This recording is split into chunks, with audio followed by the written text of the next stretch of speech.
Sorry ya, lupa. Nah, tujuannya yang pertama adalah penemuan flora-flora di dunia. Nah, flora ini di Indonesia itu adalah negara tropis yang mana negara Indonesia punya sinar matahari penuh sepanjang tahun. Jadi nggak pernah ada. Kalau nggak pernah ada, kita nggak dapat sinar matahari kecuali mendung ya. Mendung pun itu karena apa namanya faktor ini kadar air dalam udara aja. Jika terlalu tinggi maka dia akan jadi awan.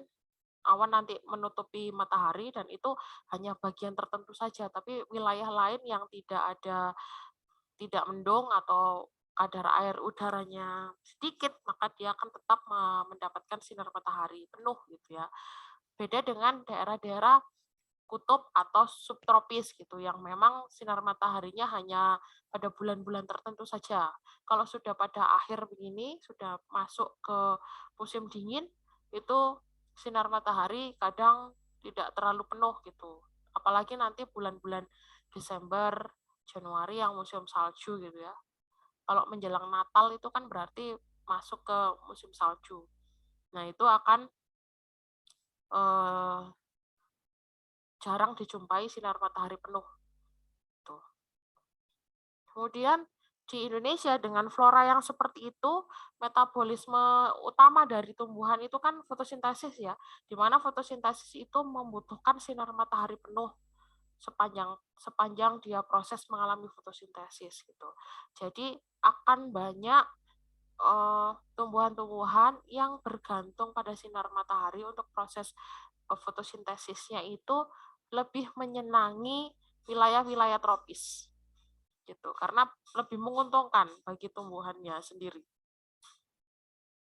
Kemudian sehingga semakin banyaknya tumbuhan di daerah tropis itu membuat keberagamannya tinggi.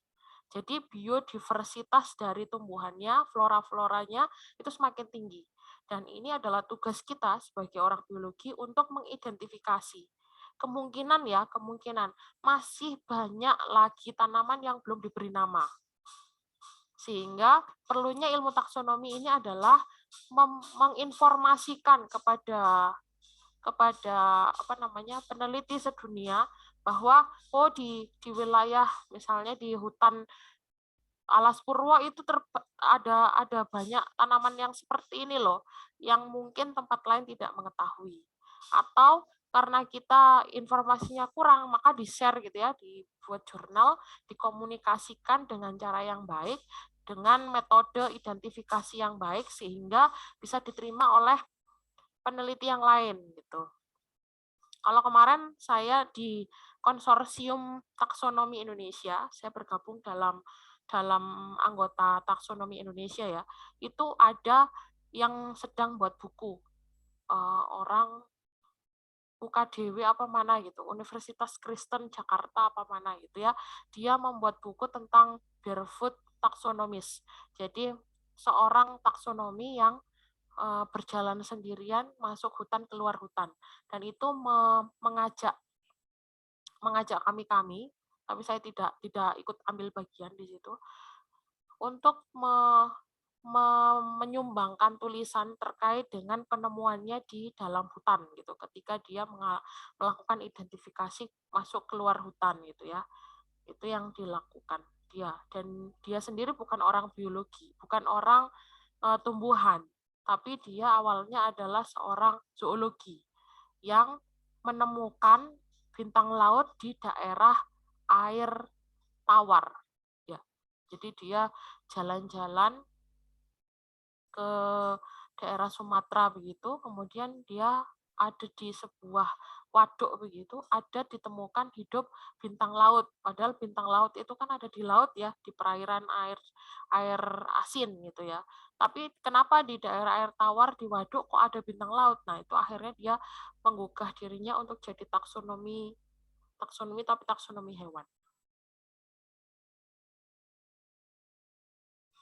Begitu. Kemudian pemberian nama, setelah diidentifikasi ya, kemudian dikomunikasikan dengan tepat, artinya kita bisa memberikan informasi itu secara komunikatif kepada peneliti lain di seluruh Indonesia, bahwa di Indonesia, di Jawa Timur itu ada tanaman seperti ini loh, gitu, yang mungkin tidak diketahui banyak orang, seperti itu. Kemudian kita berikan sistem klasifikasi. Berdasarkan klasifikasi dia masuk kelompok ini, misalnya dia termasuk kelompok berbuah polong, gitu, seperti itu. Kemudian diberi nama. Setelah melakukan klasifikasi, mungkin mirip dengan genus apa, gitu ya, genus misalnya Arakis hypogea, gitu ya, kacang tanah gitu. Tapi kacang tanahnya ini kacang tanahnya tidak di dalam tanah, gitu ya, dia ditumbuhnya di atas tanah, misalnya seperti itu. Nah, itu berarti tidak hypogea lagi tanamannya, mungkin apa gitu, Arakis apa gitu ya, Arakis apergea atau apa gitu ya, dinamai. Memberi nama yang benar pada setiap takson sesuai dengan aturan tata nama tumbuhan gitu. Jadi peraturan tata nama tumbuhan seperti yang sudah saya katakan tadi, bahwa nama itu terdiri dari dua kata. Kata pertama menunjuk pada genus, kata kedua menunjuk pada spesies. Dan spesies, kata yang menunjuk pada spesies itu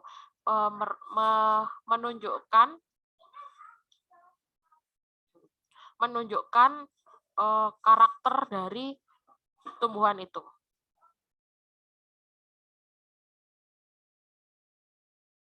Gitu ya. Kemudian membuat keteraturan dan keharmonisan ilmu pengetahuan mengenai organisasi sehingga tercipta suatu sistem yang sederhana dan dapat digunakan orang lain. Nah, keteraturan dan keharmonisasian ilmu pengetahuan yang lain itu misalnya begini. Jika satu tumbuhan kamu melihat dari sudut pandang morfologi, berarti menggunakan ilmu apa kemarin? Morfologi dan anatomi. Nah, tetapi ternyata di dalamnya itu ada banyak potensi lain. Misalnya ada metabolit sekundernya, berarti perlu ilmu farmasi atau farmakologi berkaitan dengan metabolisme tumbuhan. Kemudian setelah diketahui metabolisme tumbuhannya apa, dia punya potensi misalnya anti diabetes, anti cancer, anti apa. Nah, itu perlu ilmu kesehatan, ilmu kedokteran begitu ya. Atau ilmu farmasi gitu untuk melihat bahwa potensi tanaman ini sebagai anti cancer gitu. Kemudian di dalam ini apa namanya? Misalnya dia menghasilkan metabolisme tertentu dikode oleh satu gen. Nah, gen ini berkaitan misalnya dengan pembentukan alkaloid atau flavonoid. Nah, itu perlu orang genetik gitu ya untuk melihat apakah ada keterkaitan atau bagaimana pembentukan metabolisme sekunder ini berdasarkan genetiknya. Nah, gitu. Bisa dilihat seperti itu. Jadi tidak melihat pada satu sisi. Taksonomi harus botani yang harus ilmunya ngukur daun, ngitung jumlah daun, kemudian luas daun, tidak begitu saja, tapi taksonomi itu perlu juga data yang lain, data genetik misalnya, kemudian data misalnya kromosomnya ternyata tidak sama dengan kromosom teman-temannya gitu. Misalnya ada mangga yang kromosomnya 18 gitu, ternyata ada kromosomnya cuma 16. Nah, itu kan perlu identifikasi sendiri gitu. Jadi perlu orang genetika untuk mengharmonisasikan ilmu yang lainnya. Kemudian terkait metabolisme sekunder, berpotensi sebagai tanaman obat, atau ini seratnya tinggi, bisa untuk bahan bangunan, atau misalnya tanaman ini berpotensi untuk bisa dimakan secara langsung, berarti edible plant gitu ya, apa namanya, tanaman yang bisa dikonsumsi langsung gitu. Gitu saja terkait taksonomi tumbuhan. Nah, sekarang bagaimana caranya mengidentifikasi, membuat bahwa tumbuhan itu bisa diidentitaskan begitu. Nah, yang paling mudah atau yang paling sederhana adalah membuat kunci determinasi. Nah, ini adalah salah satu contoh kunci determinasi. Determinasi itu artinya mendeterminasikan, menjelaskan secara secara jelas, sejelas-jelasnya berkaitan dengan sifat apa, karakter apa yang dimiliki, kemudian ciri-ciri apa yang dimiliki oleh tumbuhan itu. Jadi ada sifat, ada ciri, ada karakter yang semuanya harus divisualisasikan atau digambarkan secara jelas atau diterangkan ya dalam bentuk tulisan gitu. Nah, misalnya ada berapa ini? 1, 2, 3, 4, 5, 6. Ada 6 tanaman. Ada 6 tanaman yang diambil bagian daunnya saja. Diambil bagian daunnya saja, kemudian semuanya kan daun ya. Kemudian dikelompokkan. Daun tunggal, daun majemuk. Daun tunggal itu seperti apa? Daun tunggal itu yang satu tangkai ibu daun yang seperti ini dan seperti ini itu hanya satu helaian saja. Tetapi ada juga daun majemuk yang satu tangkai ibu daun itu punya banyak anak daun. Punya banyak anak daun. Nah, itu dikatakan daun majemuk. Kayak apa ya? Daun majemuk itu kayak kelor gitu ya. Kalian tahu kelor? Ya, kayak gitu. Kemudian ada lagi daun majemuk itu kayak pepaya itu enggak ya, pisang tidak, palem itu juga tidak, kelapa juga enggak, apa ya?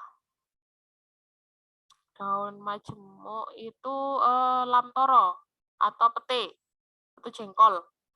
Nah, itu daun majemuk. Gitu ya. Itu daun majemuk. Kemudian di dalam daun tunggal ini ada yang bangun daun seperti garis, artinya dia memanjang seperti ini. Memanjang, nah ini dikategorikan satu. Dan kelompok ini merujuk pada 1, 2, 3. Jadi daun tunggal itu ada tiga daun, 1, 2, 3.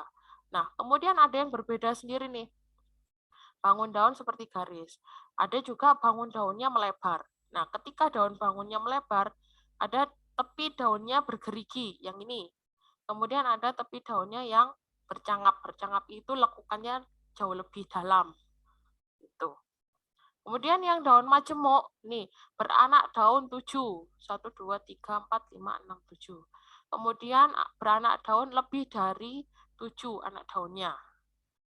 Ada yang 7, ada yang lebih dari 7, atau ada yang 5, atau yang kelipatan 3, gitu ya, anak daun itu. Kemudian anak daun duduk langsung pada ibu tangkai daun. Jadi tahu ibu tangkai daun kan ya? Tangkai daun utama. Nah, anak daunnya langsung nempel pada ibu tangkai daun.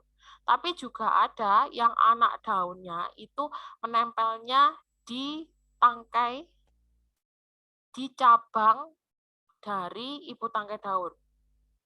Itu di cabang dari ibu tangkai daun. Seperti kelor itu anak daun menempel pada cabang ibu tangkai daun, cabangnya, tidak langsung di ibu tangkai. Jadi ini cabang utama, kemudian ada anak cabang.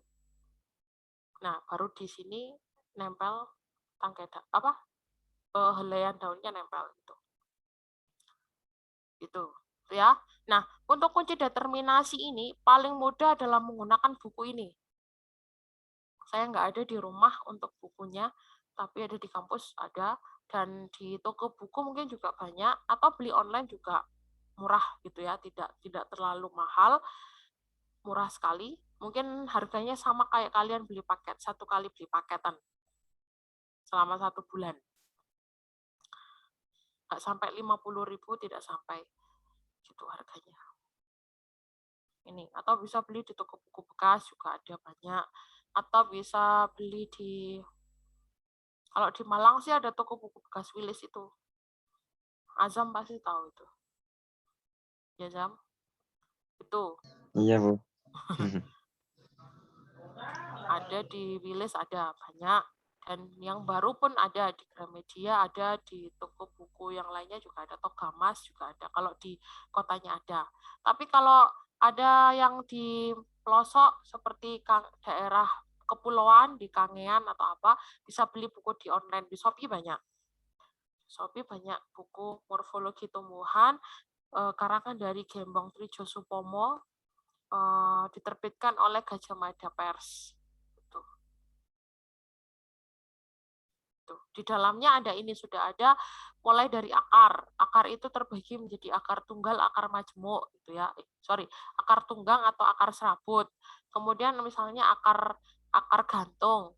Ada akarnya bako itu apa? Akar gantung ya. Kemudian akarnya anggrek itu akar yang tidak perlu tanah, itu akarnya anggrek. Kemudian ada lagi batang. Batangnya misalnya bulat, bersegi, kemudian tepinya berbulu, kayak gitu-gitu, ada karakternya di buku ini. Kemudian bangun daun loh ya. Ada yang bulat telur, ada yang lamset, ada yang seperti pedang, kayak gini bentuk garis seperti ini. Kemudian untuk tepi daun ada yang rata, ada yang bergerigi, ada yang bercangap, ada yang bergelombang.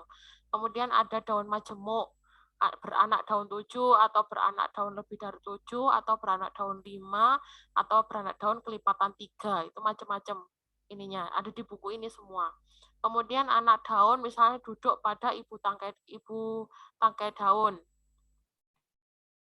Kemudian ada yang percabangan misalnya, percabangannya misalnya di dikotomi apa sih namanya?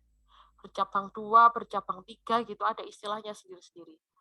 Itu di dalam ini, dan termasuk contoh-contohnya juga ada. Jadi yang dikatakan daun majemuk itu contoh tanamannya apa, misalnya Caesalpinia apa gitu ya, daun merak itu macam-macam gitu.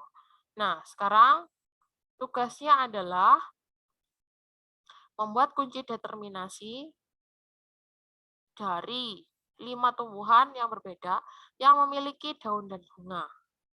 Kemudian dibuat kunci determinasi, dibuat video, bisa menggunakan buku, kalau tidak ada ya bolehlah lihat Google juga banyak. Tuh. Ada yang ditanyakan?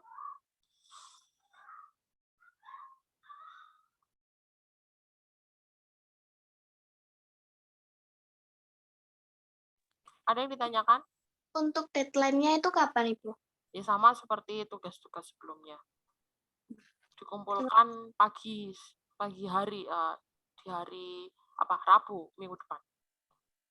Terima kasih, Bu. Ya, diupload di YouTube masing-masing ya, sama seperti itu. Sama seperti tugas yang kemarin.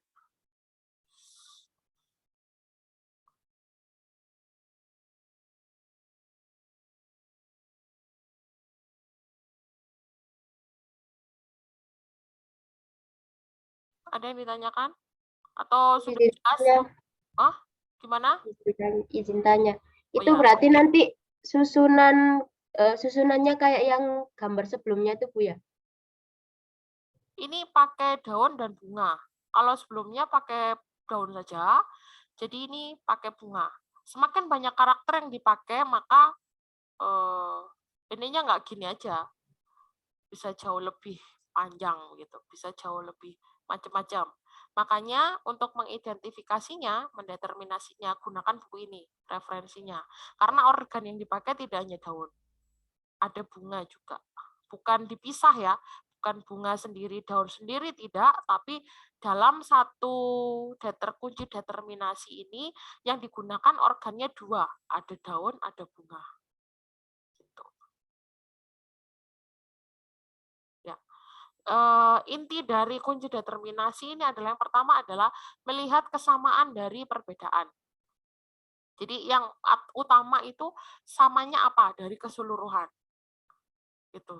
Setelah dibagi, oh ini memiliki kesamaan dengan ada tanaman A kan 5 ya, A, B, C, D, E gitu misalnya. Oh tanaman A ini sama seperti tanaman B dan C gitu. Berarti A, B, C satu kelompok, E dan D satu kelompok.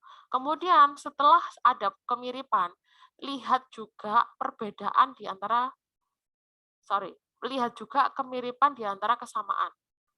Jadi yang pertama melihat perbedaan, melihat persamaan di antara perbedaan. Yang kedua adalah melihat melihat perbedaan di antara kesamaan. Mirip-mirip dicari bedanya, beda-beda dicari samanya gitu.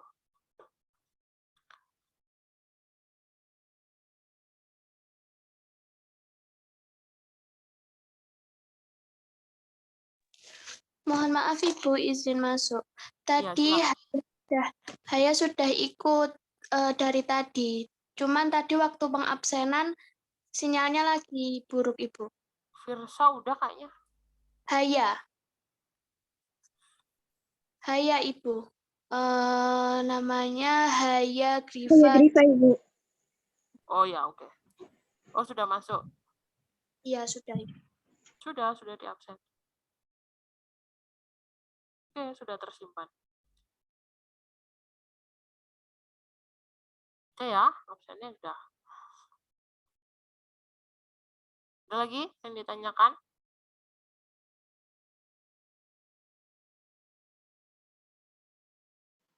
Ibu izin bertanya. Silakan. Itu mengambil daun dan pohonnya itu dalam satu pohon atau daunnya itu bisa sendiri, bunganya sendiri atau gimana, Bu? Mengambil daun dan bunga dalam satu pohon. Iya. Gitu. Jadi misalnya pohon apa ya? Yang mudah. Hibiscus rasa sinensis, bunga sepatu. Nah, itu kan ada bunga, ada daun.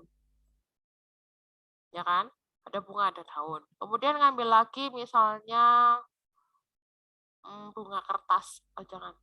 Bunga coklat, lilium, apa ya namanya? Saya lupa. Nggak harus memberikan nama tidak, tapi membuat kunci determinasi. Kalau tahu namanya nggak apa-apa dimasukkan. Tidak sampai menemukan genus, family gitu, nggak sampai. Gitu. Jadi membuat kunci determinasi. Sama seperti yang slide ini. Ini kunci determinasinya. Jadi kunci determinasinya dikotomi ya, 2 cabang. Jangan sampai ada 3 cabang. Kalau misalnya ada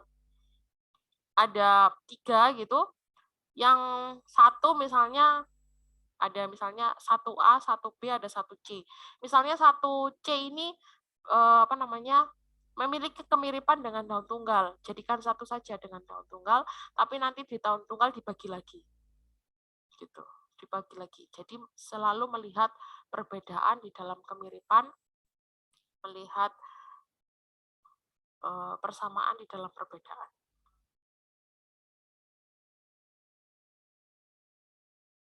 Gitu ya. Terima kasih, Bu. Iya, Bu. Ya, dalam satu tanaman saja. Cari yang misalnya ada daunnya tok, Bu, nggak ada bunganya. Ya, yang ada, pilih yang ada. Pilih yang ada bunga dan ada daunnya. Gitu. Ada sih, harusnya dia berbunga, Bu, tapi belum waktunya. Ya cari aja yang lain, masa nggak ada sih di sekitar rumahnya gitu. Daun pisang juga boleh, pisang. Kan nggak ngukur. Pisang kan ada bunganya kan, namanya ontong. Apa namanya? Kalau di Malang namanya ontong. Kemudian apalagi? Mangga juga ada bunganya, ada kan? Terus belimbing juga ada bunganya, kecil-kecil.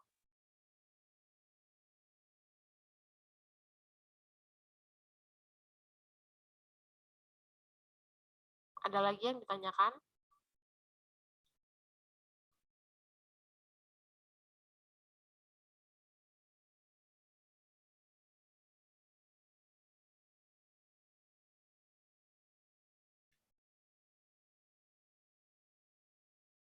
Paham ya berarti ya? Sudah pinter-pinter semua ya, kelas D terkait dengan kunci determinasi. Sudah paham? Alhamdulillah saya nggak perlu jelasin lebih panjang lebar. Sekali jelasin sudah luar biasa. Sudah masuk ke dalam otak dan tertanam secara paten, permanen dalam otaknya. Kalau tidak ada pertanyaan, begitu saja untuk pertemuan kali ini. Terima kasih atas perhatian dan kerjasamanya untuk mengumpulkan tugas dan mendengarkan materi dengan baik. Ya. Gitu saja, tidak ada pertanyaan lagi. Izin bertanya, Bu. Oh, ada. Terus kata tak tutup. Monggo, silakan. Untuk yang tadi di gambar kunci determinasi, Mm-mm. maksudnya 1A, 1B itu apa, Bu? Nah, kan kunci dikotomi. Saya menyuruhnya adalah kunci determinasi dikotomi. Oh, ternyata ada yang belum paham ya. Oke. Daun. Misalnya ini daun. Ada 1, 2, 3, 4, 5, 6 daun. Dikotomi itu artinya dua. Dikotomi. Ada 2 tangkai cabang. Kalau misalnya ada 3 tangkai cabang, jangan buat 3. Yang mirip itu digabung jadi 1 gitu ya, digabung. Sehingga buatlah 2 kunci, 2 karakter untuk melihat perbedaan itu. Misalnya begini, saya contohkan di bentar, stop screen dulu biar bisa diorek-orek.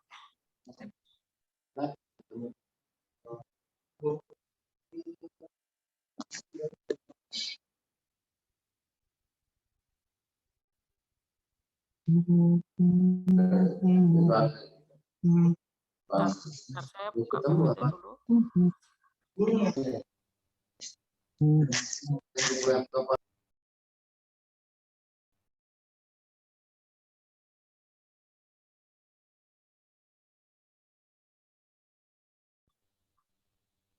PPT-nya sudah nampak? Belum, Ibu. Sudah, Bu.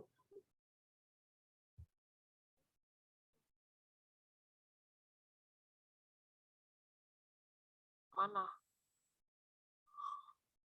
Nah, nih.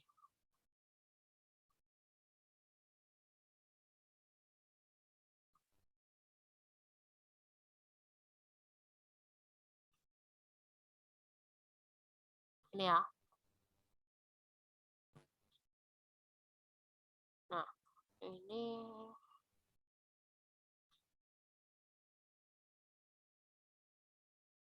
misalnya ini ada tanaman A, kan 5 ya. A, B, C, D, dan E. Nah, masing-masing punya daun dan bunga. Jadi kalau misalnya nggak ada, ya pilih yang lainnya. Kan cuma 5, nggak 100 tanaman gitu kan ya. Kalau 100 tanaman bisa memilih, bisa dimaafkan lah kalau nggak ada bunganya gitu ya. Karena cuma 5 ya carilah yang punya daun dan punya bunga. Kemudian misalnya nih, kalian secara dijejer gitu ya, dijejer, ditaruh di lantai gitu yang bersih, sehingga nampak nih antara A, B, C, dan D, A, B, C, D, E, ini di antara keseluruhannya mana yang lebih mirip. Misalnya kamu ngambilnya, oh miripnya bukan dari daun, Bu. Malah justru saya lihatnya dari bunga gitu misalnya. Bunganya semuanya berwarna merah misalnya gitu. Oke, nggak apa-apa. Kalian buat yang pertama adalah bunga merah. Bunga, saya singkat aja ya, bunga merah. Nah, di dalam bunga merah ini, bunganya itu punya karakter sendiri-sendiri. Misalnya yang ini 3 kelopak, ini 6, ini 9, ini 5, 5, ini misalnya 7. Nah, berarti kan ada yang kelipatan 3, ada yang tidak kelipatan 3, gitu ya. Berarti di sini kamu bikin 1A. 1A ini mahkota bunga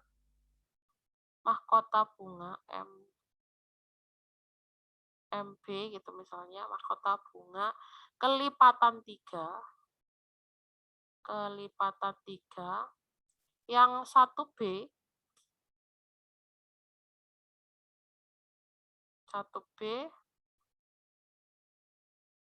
misalnya lebih dari 3. Mahkota bunga lebih dari 3.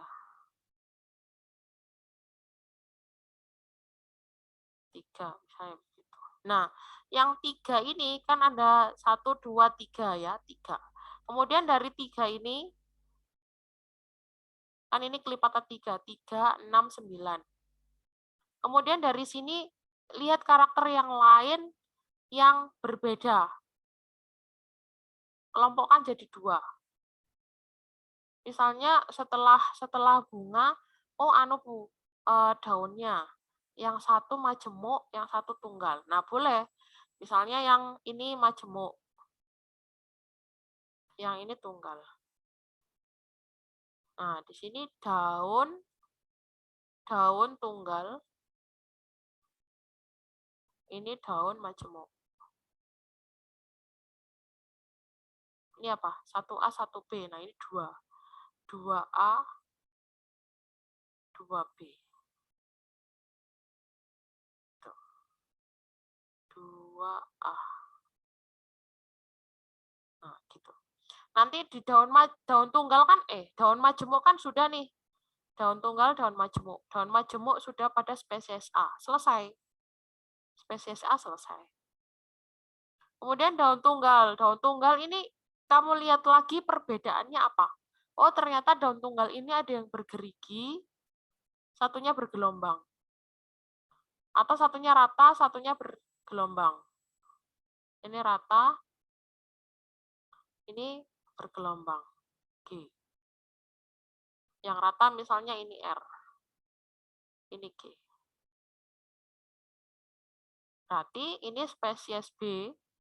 Nah, spesies B selesai. Ini spesies C. Nah, tahap 3, kamu kasih di sini 3A, 3B. Gitu. Nah, sekarang yang ini. Ini kan ada 2 nih, lebih dari 3. Nah, dilihat perbedaannya apa antara D dan E ini. Gitu. Berarti ini 1 berarti ini kan 3 ya, di sini sudah selesai. Ini 4. 4A, ini 4B. Nah, penomoran ini berdasarkan pada urutan dari mana kamu memulai proses determinasinya. Misalnya yang ini dari daun atau dari serbuk sari. Misalnya puteknya ini 3, yang ini 10. Boleh begitu. Ini yang puteknya 3, ini yang 10. 10E selesai. Yang ini D. Gitu. Paham ya? Paham. Oke, sip.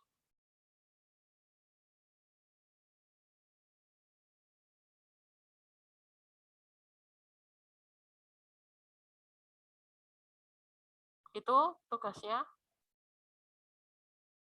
Silakan dikumpulkan minggu depan. Ada yang ditanyakan lagi? Tidak ada, sudah paham semuanya. Terima kasih kelas D sudah memahami apa yang saya sampaikan. Sampai ketemu di minggu depan. Tolong dikerjakan tugasnya untuk membuat kunci determinasi dari 5 tanaman dengan organ bunga dan daun. Tuh. Kalau tidak ada pertanyaan lagi, saya tutup. Kita tutup dengan bacaan hamdalah dan kafaratul majelis. Alhamdulillahirrahmanirrahim. Subhanakallahumma wa bihamdika asyhadu an la ilaha illa anta astaghfiruka wa atubu ilaik. Terima kasih. Assalamualaikum warahmatullahi wabarakatuh. Waalaikumsalam warahmatullahi wabarakatuh. Terima kasih. Terima kasih Bu. Terima kasih, Bu. Makasih, Bu.